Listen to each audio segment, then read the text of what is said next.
Today is December 22nd, 2023. We are interviewing Doris Merlot. My name is Esther Finder. We are in Las Vegas, Nevada, in the United States, and the language will be English. Thank you for speaking with us today. What is your name, and can you please spell it? Doris Merolle, DORISMEROLLE.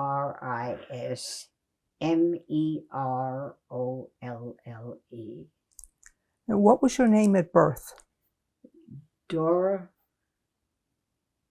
Rosenberg, DORAROSENBERG. Where were you born? Amsterdam, Holland, April 12, 1939. And forgive me for asking, but how old are you today? Today I'm 84 3/4. What was your hometown like? Was it a big city with lots of Jews? I lived in a big port city, Amsterdam. We had the House of Orange, which was the queen, which was the name of the, what do you call it? The name of the prince and princess at the time. And so it was called the House of Orange. And that's what is known as today, still the House of Orange. And that palace was right there in the city of Amsterdam. I don't recall much of it because I was young, but I saw it years later. I went back to see it. What was your father's name? Leo, LEOROSENBERG, Leo Rosenberg.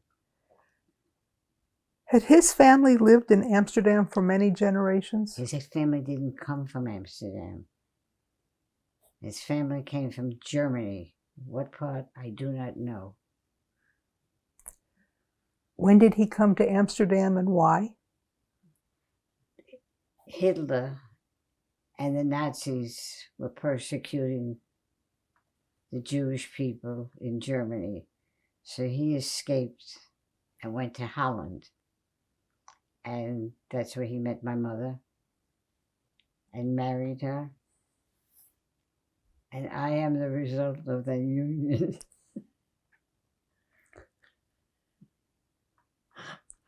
What was your mother's name? Selina, SELINA, Rosenberg, ROSENBERG. Had her family been in the area many generations? No, my grandfather came from Paramaribo. Yeah, it's one of the islands near Spain, because from what I understand, that there was some Sephardic blood through him, and then he came to live in the United States, and then he went back. And from when he went back to Paramaribo, then he went to Holland. And that's where he met my grandmother, and my mother, my uncle, and my mother's sister were born.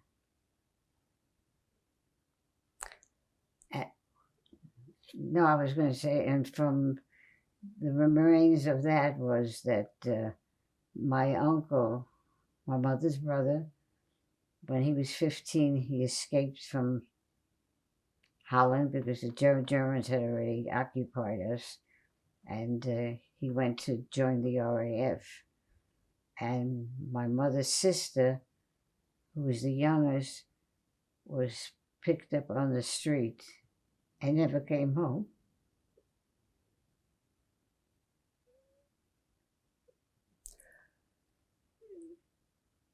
Okay. A moment ago, you said that you were the child born of this marriage. Were you the only child born into this marriage? Thank God. wouldn't I wouldn't want two of me from him, but anyway, scratch that, please. It's okay. What are some of your very earliest memories? Well, honestly, I have not very much because of my age. I remember being in the camp. One camp, I don't know which it was. Okay, let's get to the camp. Yeah. So you have no memories from before? No, I do. When I was a little girl, but there used to be a grocery store across the street from my house. And my mother and I used to walk right across the cobblestones to go into this little store. Because of my young age, I didn't really remember much of those years.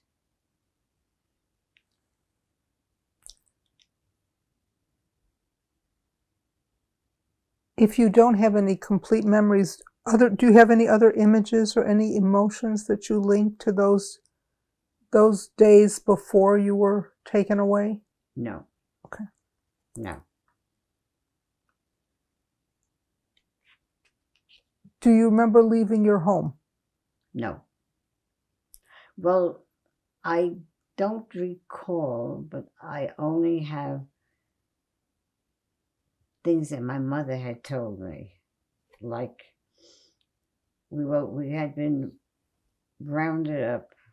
I mean, it's a horrible word, but that's what it's like. And we were put in a warehouse.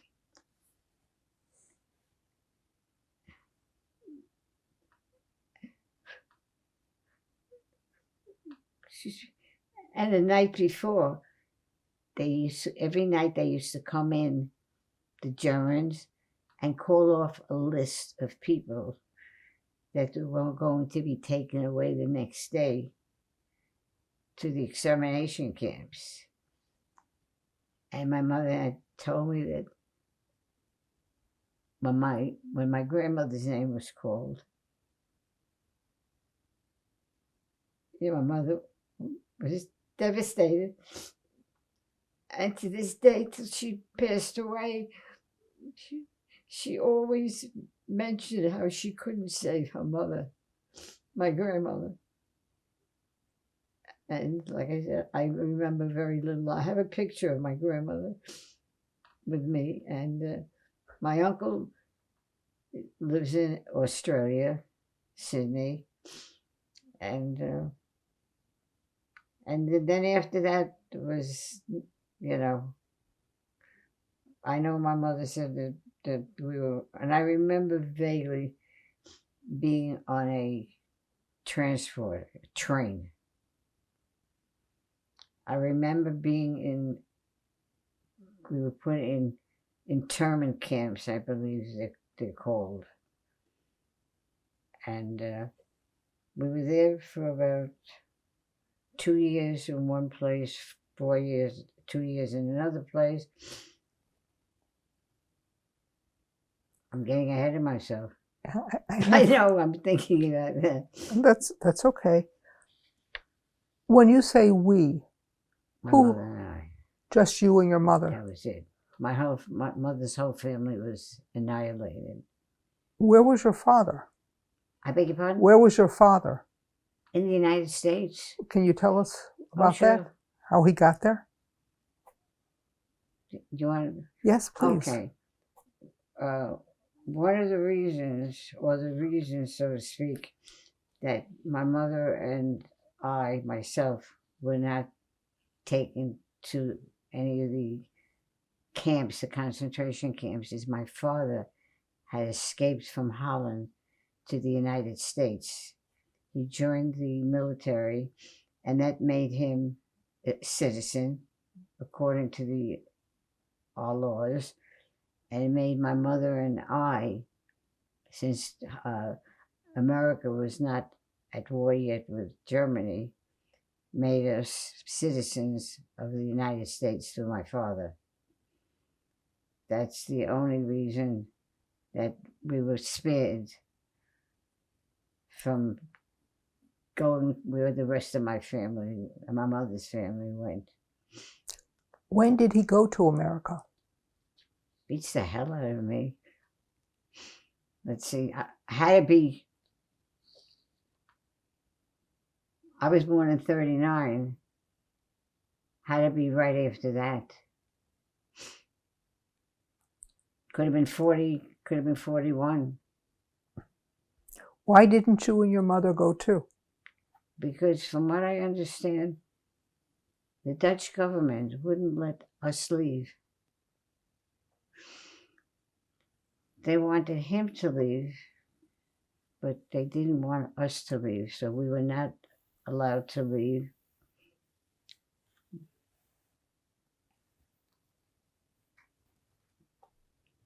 Am I getting ahead of myself? No, it's fine. okay, because my aunt was the one who sponsored us to bring us to the United States through the Red Cross. And that was later. That's what I'm saying. Am I getting ahead of myself? Yes. Yeah. Okay. Yeah.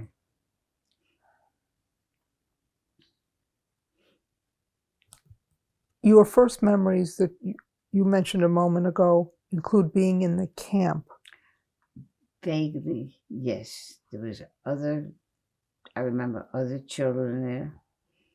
And it was only women and children, if I recall. And I learned at the time different languages. Do you know what camp this was? I beg your pardon? Do you know the name of the camp? Yeah, I have. One was in Holland. It was Westerbork. You want to spell it? That's okay.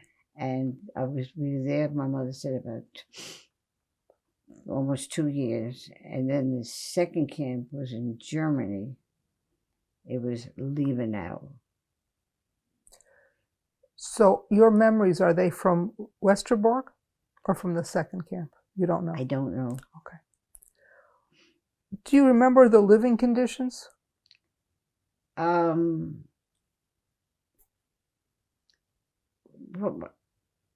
really. I mean, we were not persecuted or anything, because, truth be told, my mother used to tell me there were a lot of soldiers patrolling the camps, but a lot of them didn't want to be there either. But so, like I said, I remember very little of it. The living conditions, as far as I know, I was little, you know. Let me rephrase, perhaps it might help. Do you remember being cold or hungry or afraid or anything like that?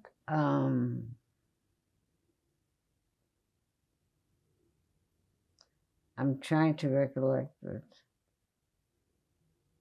I think I was always afraid. You know, because I was in an environment that I was not used to. So it was just my mother and I had afraid. I didn't know why. It was just a fear, because everything was different.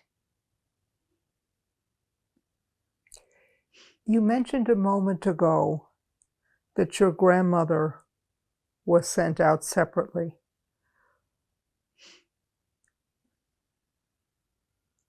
And certainly after the war, you found out what happened to people. But were you aware, you or your mother aware at that time, what was happening to the Jews that were being shipped out?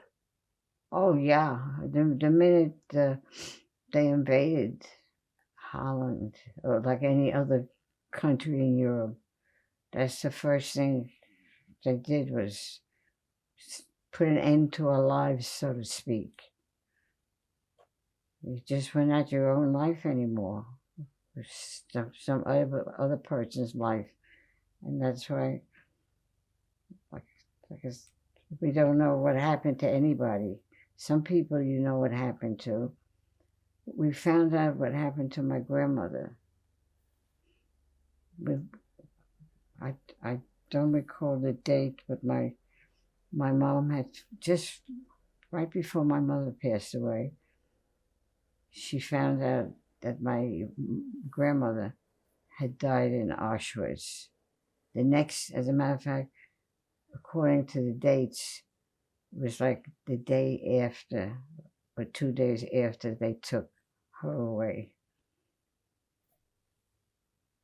And my mother said I was scared when we were afraid when we were on the train. She says I was, because we were packed in, like most people were. So, and from there, everything continued from one place to another, and let me make sure I understand. In your mind, do you have a distinction between one camp or the other? no, It's all one in your it's mind. all one. Just want to make sure I understood. No, I have no idea. And do you remember the train? Vaguely. Again, it was like, I remember being frightened because we were so many people. I mean, it was not like the railroad train, it was a boxcar. So, but my mother, she told me a little of it, but she never wanted to speak of it. She never, I would ask her things and she wouldn't want to speak about it. So some things I learned, other things I knew myself, and that's, the way it went. You mentioned a few moments ago that you spent about 2 years in one camp and then 2 years. Yeah. Okay. What was the state of your health? I was, well, it was funny because my mother had gotten ill and she had some kind of surgery because we were still, property of the United States, so to speak. I was left in the camp. My mother was in the hospital. I was left in the camp.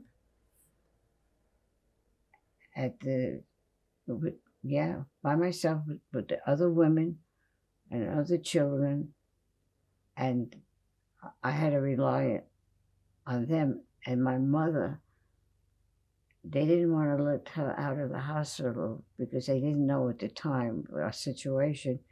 They told my mother, if you go back, you know what they're going to do to you, and you'll never see your daughter again. So, and then when my mother did come back to where we were living at the camp, she said I was like a wild animal.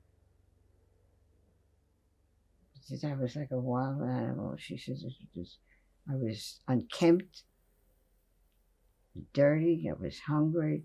So I guess you can't say there was that too much to eat wherever we were.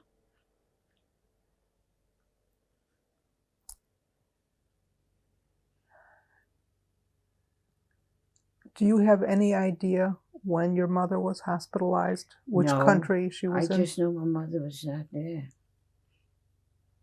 I just, in my mind, now I think about it, but, all of a sudden, Mommy, where's Mommy? I had no idea. And she had told me, no, I have to go back. I have a daughter. I can't leave her. So she came back, and I don't know what happened after and how much longer after that we were still there. Excuse me 1 minute. You want to take a break? I just want to. Okay, we'll take a break for a minute.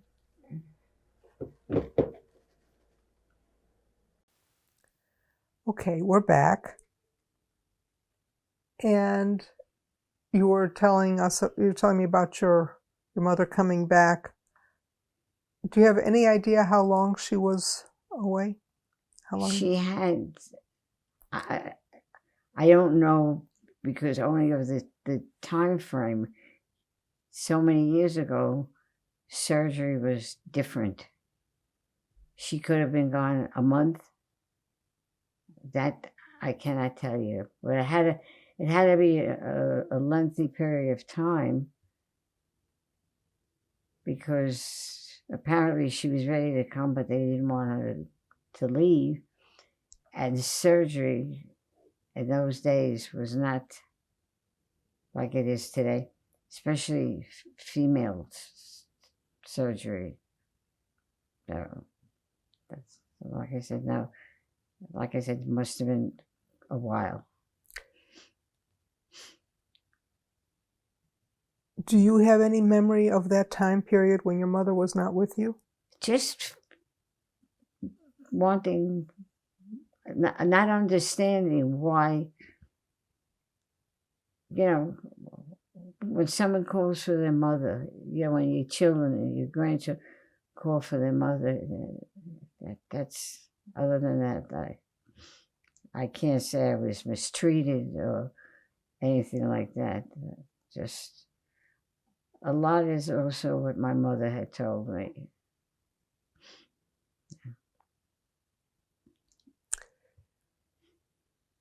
I know you were very young, but did you have any idea at that time how the Nazis were treating Jews elsewhere in Europe? No.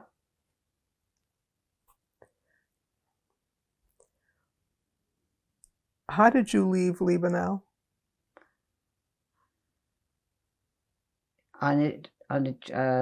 Apparently on the freighter, not the freighter, the boxcar, because then, if I'm not mistaken, no, we left Westerbork to go to Liebenau, because Westerbork was in Holland, Liebenau was Germany.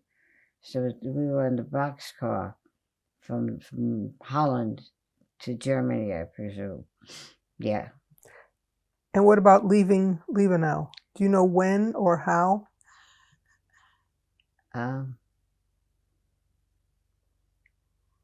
I can't put it in the right perspective, because I remember being on a train going to Switzerland.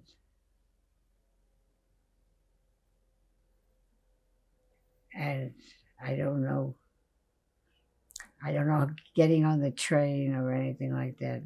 I remember being on the train. When was that? That was about beginning of 1945, because it's just the time we came to the United States. What memories do you have from Switzerland? It's funny. We were not there any length of time, but I had, I had an infection in my finger. They wanted to amputate it. And one of the doctors had said, "You're going to go to Switzerland now. The air is cleaner there. Your finger should heal." It was my pinky. And sure enough, it healed. That's it. But being in Switzerland itself, no. I cannot give you any insight on that.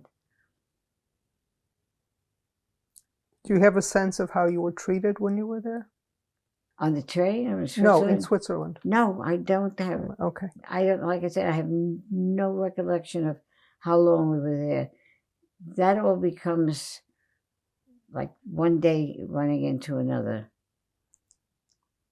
because no, because I found out recently that we also went to from Switzerland. We went to Algiers. Yeah, and then we wound up in France where we picked up the ship. So I had no idea that we were in Algiers. How did you find that out? My brother, my half brother, he researches, his family tree.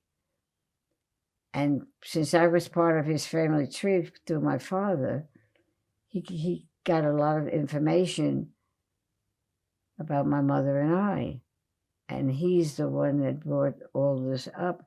He got all the documents that I have now, because I didn't have anything. I wasn't delving into my heritage, that was his thing.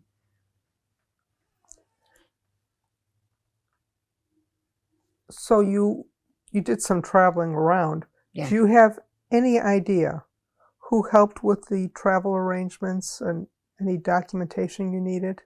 The Red Cross.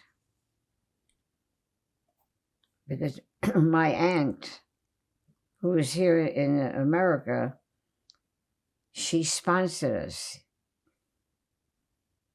to come here. So it was all done through the Red Cross. And then we got on the ship. Before we leave Europe, we're gonna go on in just a minute. But before we leave Europe, I want you to stop and think if there's any other memory that comes to mind about your time in Europe that you'd like to share now. Honestly, when you talk, are you talking about the camps or no? I have recollections of being on the train going to Switzerland. As a matter of fact, there was one song that was very famous there. I was just singing it the other day. There's two actually, but that's the only thing I remember on the train in Switzerland. Other than that, nothing. What did you bring with you when you left Europe? As far as I know, I had nothing. Absolutely nothing. But if you're talking about when I'm on the ship coming to the United, well, when I was coming on the United States, we came on was basically a luxury liner that they converted into a troop transport for wounded soldiers. And I was like the only child, because they were all soldiers and sailors and everybody who was hurt.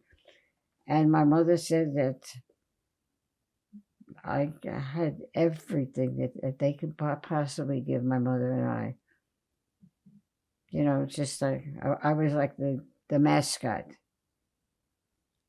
She says a lot of them miss their children, and she says you were like the mascot. And then by the time we came here, we were in Ellis Island. And we were there for 2 weeks because my father didn't want to come pick us up.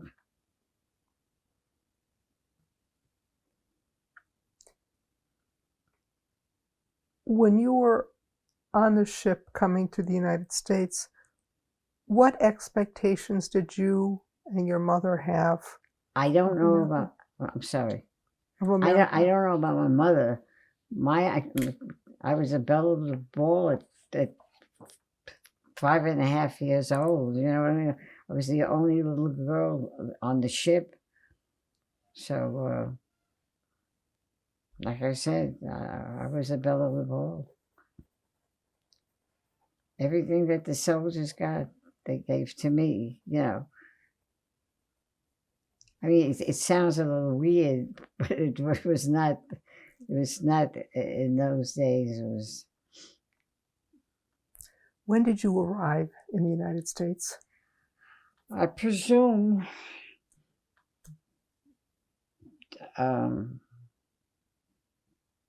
Must have been the beginning of February. No, I'm sorry. It was the middle of February, I think, 45. February 1945.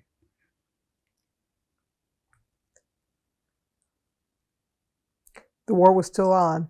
I The war was still on. Yes. Was there any concern about being attacked No. as you crossed? No.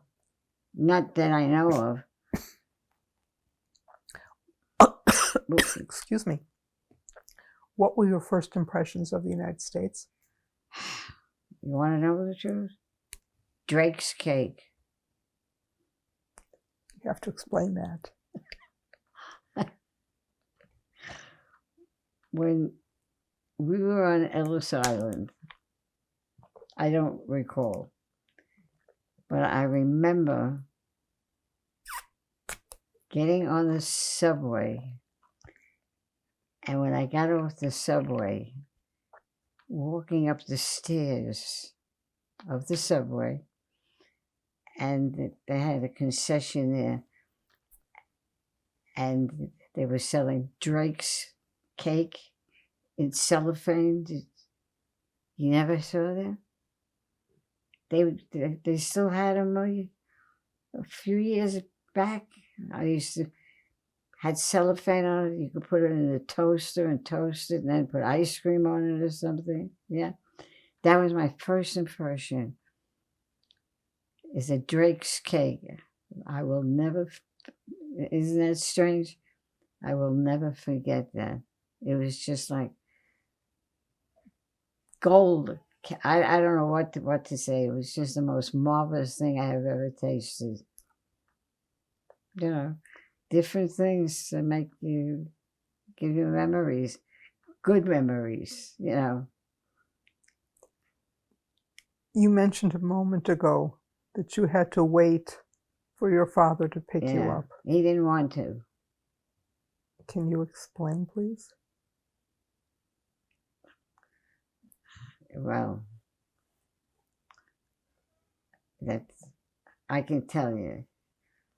He just didn't want to pick us up. He don't forget, he was in this country many years prior to us coming. So his life was different. Do you remember your reunion with him? I don't think when we were living with him. No, when you first saw him again after not seeing him. Not again. I never saw him to begin with. I didn't remember him. Right. But what was it like now to be with him? Or your first memory of him? But truthfully,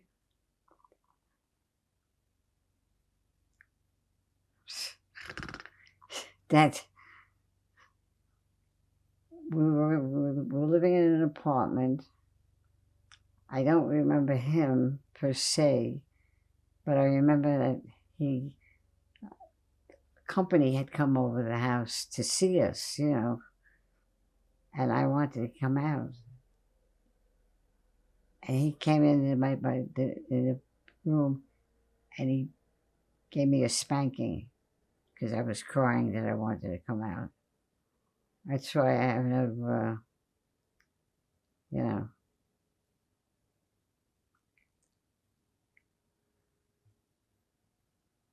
What adjustments were hard for you and for your mother when you came to the United States? Well, my mother more so than me, because I went to school. I had already spoken English.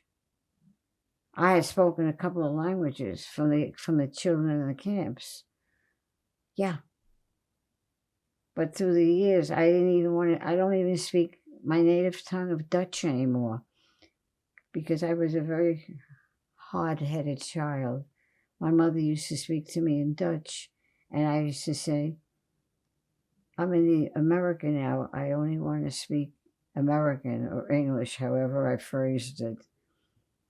So that's that's that's all I can say. So other than that, there's not much that I can say. But I went to school, so I had an everyday childhood. My mother had to go to work to support her and me because my father didn't. So but I did, it must have been a much greater hardship for her finding out that she came to this country after being in a war and having then to divorce a man that she thought was waiting for her. Yeah, happens all the time. How were you treated by the American people when you got here? No different. I was a little girl. I went to school. Nobody treated. My father's family was here because that's who he was living with, and they treated us like we were family. That's who we were. I was a niece. I was a cousin.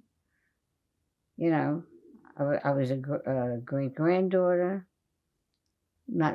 Only on my father's side. My mother naturally had no living relatives except my uncle, and we didn't even know if he was alive. When he got out of the RAF, he was stationed in Australia, and they asked him if he wanted to go back to Holland, and he said no. What for? I don't think anybody's alive. But lo and behold, between my mother and my uncle, for some strange reason, my mother had a friend of ours who was a lawyer who was doing all this research, and they found out that my uncle was alive, and this is, God, I don't know how many years, 70, 65 years, and he found out that we were alive. So, after that, he came to the United States, and, we saw him, somewhat often, and that's my mother's, was her only living relative. Nobody, no aunts, no uncles, no mother, nobody. So I lost out on, it's not just me, people lose whole families, and they start all over again.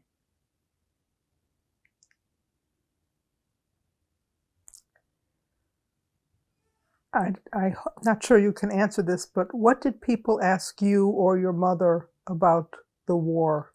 And what did she tell people? She didn't. Because my mother, when we came to this country, since the war was still on, they had wanted my mother to speak. I don't know where, but she used to get calls all the time. Come tell us what happened. Like, I guess maybe a radio station. They wanted to interview her for the newspapers so she could tell what's going on there. And she just didn't want to talk about anything. I guess she wanted to forget. She didn't want to bring it up. It was, for her, it was a hardship, Yeah. So she never publicized it. Never.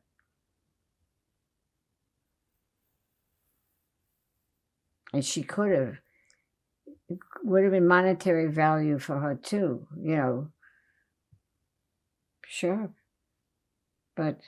And believe me, she could have used it, because here was a woman in a strange country who had to go to work to support her daughter and herself. But she also spoke English. How did she learn English? I don't know. I have no idea. Same way I spoke, I don't know how I spoke English either. The other languages I know my mother told me that I had picked up in the camps from the other children. But I don't know how we spoke English. I never bothered to ask. How did you learn the war in Europe was finally over? Oh, we had a block party in those days. That, well, I gather you know a block party. You're not that old, so it's when I lived in Brooklyn, in New York, and there was a lot of apartment houses. And when the war was over, everybody came streaming.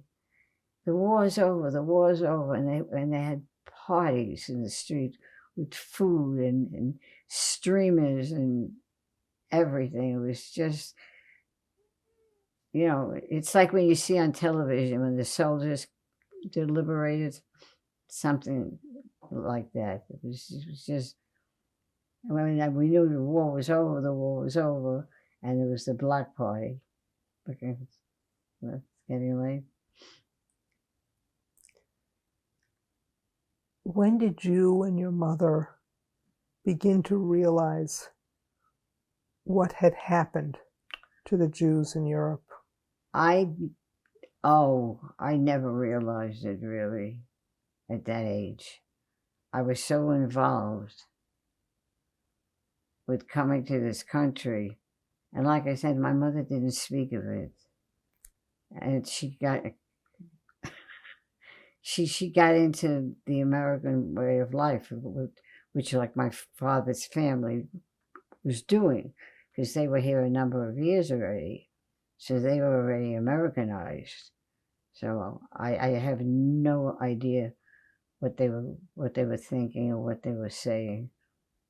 Like I said, I know I got up in the morning, I went to school, my mother got up and went to work, and this country went on the way it was. You know, if it's not done in front of you, you don't realize. Like the people in this country, you hear about it, you see pictures of it, but if it's not in front of you, you can't possibly comprehend. So I don't even think they ever spoke about it, only that the war was on, not so much what they were doing to the Jewish people, unfortunately. Did you experience or witness any anti-Semitism in the United States or any anti-foreign sentiment? No, not until recently.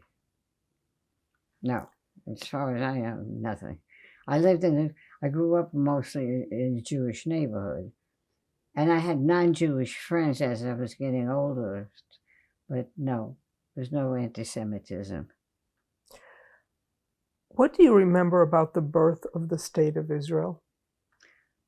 I beg your pardon? What do you remember about the birth of the country, the State of Israel? What do I think about it? What do you remember from that time, from Nothing. 48? Okay. No, nothing. I just know in 1948 it was partitioned, you know what I mean? That's because I was in the newspapers and people talk about it now, and actually now I know what's going on, you know, but prior to that, it meant nothing to a kid, so to speak. And then as you get older, you get married, you have children, and, you know, you live your own life. What work did you do? What work did I do? When I first started to work, I worked in the garment center. No, well, first I had another job in a factory partition. I was a bookkeeper. Then I went to the garment center. And then I went to a big real estate company that owned the Gray Bar building. And then, oh, you don't know Manhattan. I'm talking to you like you know Manhattan. No. And, they had a 99-year lease on the, what do you call it? One of the buildings there. So, the Empire State Building. So, but no, I was always an office worker until my mother and father moved here, and they had a coffee shop. So they gave me a friend of ours literally they gave us the business because that was a rough business. And then I came here and I worked in the hotels. You mentioned your mother and father. Did your mother remarry? Yes. As a matter of fact, she was supposed to be here today, but she was sick. She had a cold. She called me last night, and she called me again this morning. So she's from my mother's second marriage. Yeah. I'm sorry, who called you this morning? My sister. Sister. My family's full of halves. 2 half brothers and 1 half sister, so to speak. You mentioned that you married and had a family. What did you tell your family about your childhood? What did you tell your... Wait, I understand, but at this point in time, I had no more family. My father I didn't speak to for many, many years. No, you said you got married. Yeah. And had a family. My son. Right. What did you tell him? About what? Your childhood, your wartime experiences. Now, my grandchildren know because they learned in school. And when my granddaughter was much younger, she interviewed me if you knew somebody who was in the Holocaust. And my older grandson also. They know about it, but they don't know about it. They just ask me certain questions because it was part of their learning. Other than that, they don't understand. If you're not living it, you can't understand it.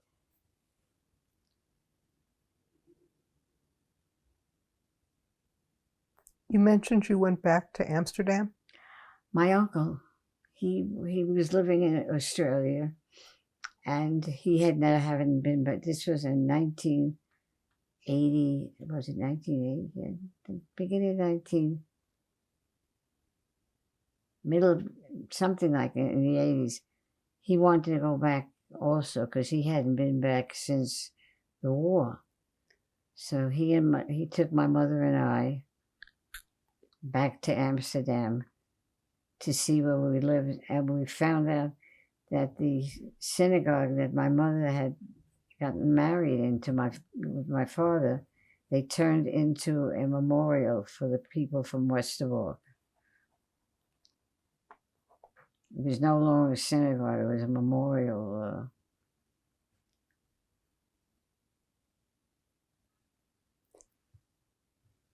How do you think your wartime experiences impacted your life? That I have no family. My whole life was changed.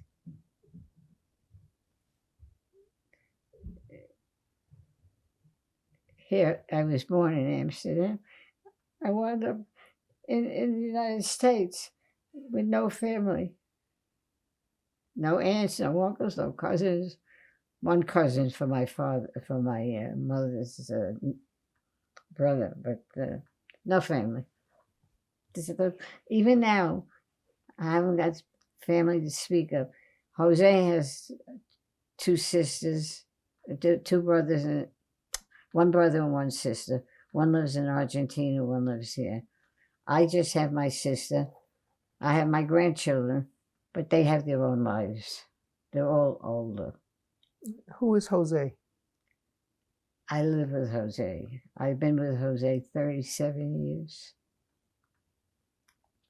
Not married, just living together. No, I don't. I don't care if anybody judges me. I'm just at my age. What are they going to call me? A cover?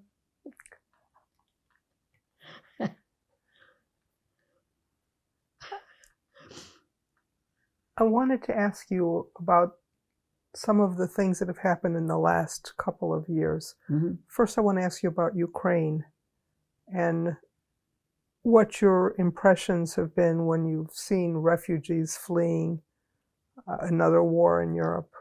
Oh, it's horrible. Yeah, you have to live through it to know it. And I don't even like watching it on TV because and that's for any country with anybody who's in a war, who's kicked out of where they live.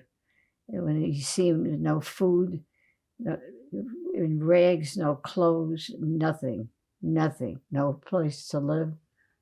I can't even watch it, especially when it comes to children.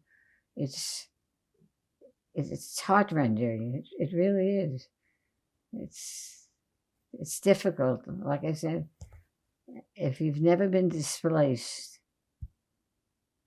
from your home or your familiar surroundings, you couldn't possibly imagine.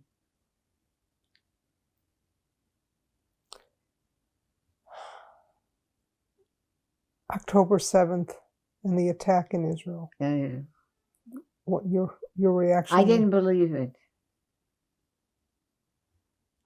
As a matter of fact, my sister's son, he's 32, I think.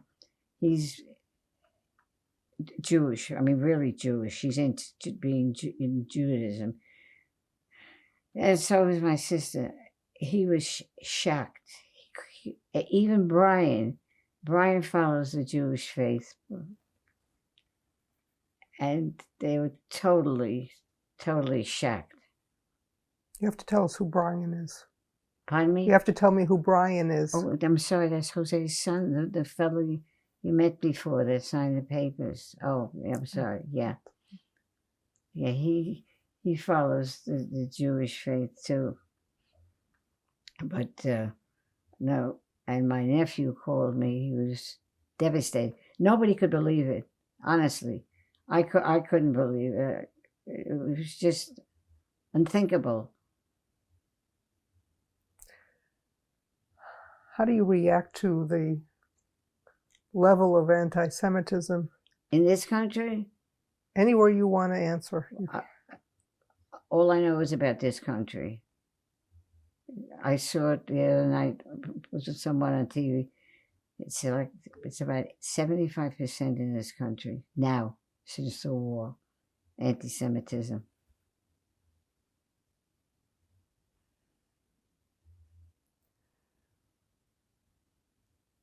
What do you think about, or what would you say to Holocaust deniers or revisionists or anybody who tries to manipulate that history? How would you respond to them? I'm sorry, could you rephrase that? Yes. How would you respond to anybody who tried to deny or revise the Holocaust? I get up and walk out. I've done that three or four times, and he's gone with me also. I just get up from wherever I am and I leave.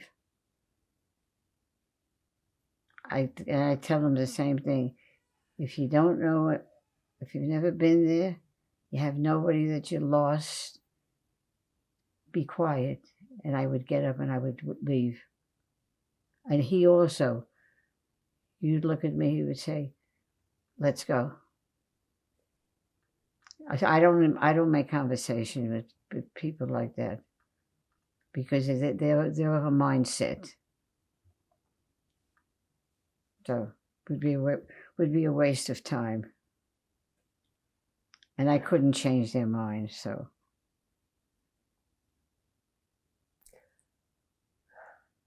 What else would you like to talk about that we haven't mentioned? You've mentioned basically everything that I could think of, you know. Unless you want to ask me something else that I'm not thinking of. Then I'll ask you my last question. What message do you have for future generations who will watch this testimony? Listen, could you speak a little Yes, bit? I'm sorry. Let me just clear my throat. No, it's my fault. What message do you have for future generations who will watch this testimony? What would I say to them? What message do you have for them? I'm sorry, I don't. What message do you have for future please, generations? please remember that you're a Jew. Never deny your religion. And be proud of what you are. And let people know what you are. Otherwise, nobody will ever know, and nobody will ever stand up for you if you can't stand up for yourself.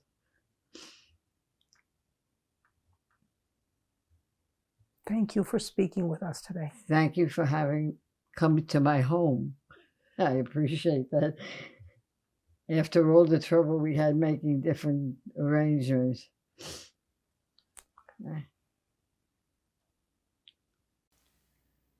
What are we looking at here? This is an envelope from a letter that my Uncle Charlie sent to my mother when we were still living in Amsterdam, Holland. I don't know what was in the letter. I just know this was the front address. Thank you. Thank you. What are we looking at now? Oh, I'm looking at a picture of my grandmother, which is my mother's mother. And then the picture next to it is myself with my grandmother. I think it must have been taken about 1941. And where was it taken? Oh, sorry, in Amsterdam, Holland. And can you give me the names of the people in the picture? Well, that's my grandmother. Her name is Mietje. Her married name was Cohen, Cohen, and she's holding me, Doris Moreau, in her arms in Amsterdam, Holland. Thank you. Can you tell me, who are these people? This is myself, Doris Rosenberg, at the time, with my mother, Selena Rosenberg, taken in Amsterdam, Holland, approximately 1942. Thank you. And who are these people? This is Selena Rosenberg with her daughter, Dora Rosenberg, taken in, I'm not sure where, approximately 1942. I don't know where it was taken. One of the camps, one of the internment camps. Which one, I don't know. How did you come by this picture? My half-brother found it online. He was delving into his heritage, and that's how he found it. And like I said, if I would have had more time, I could have. Thank you. What would you like to tell us about this document? This is just a document showing when we had come to the United States en route from Switzerland to Bergen-Belsen in January 1945. Nothing else I can... Oh, I'm sorry. It's Selena Rosenberg, Selina Rosenberg, and her daughter Dora, Dora Rosenberg, Rosenberg.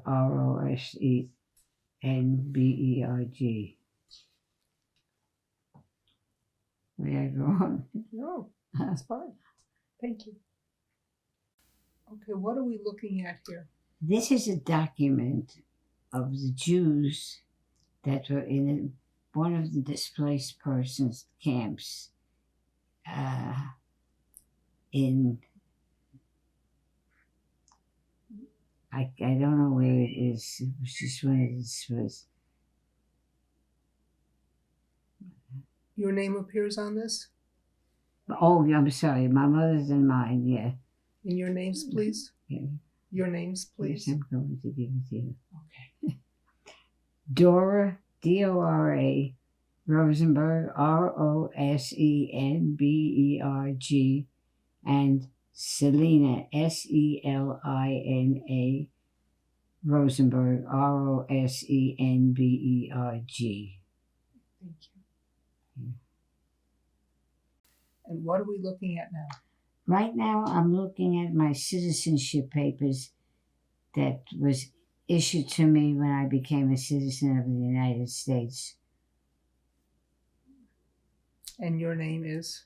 Oh, I was thinking of the name. Dora Rosenberg. D-O-R-A-R-O-S-E-N-B-E-R-G. Thank you. Thank you.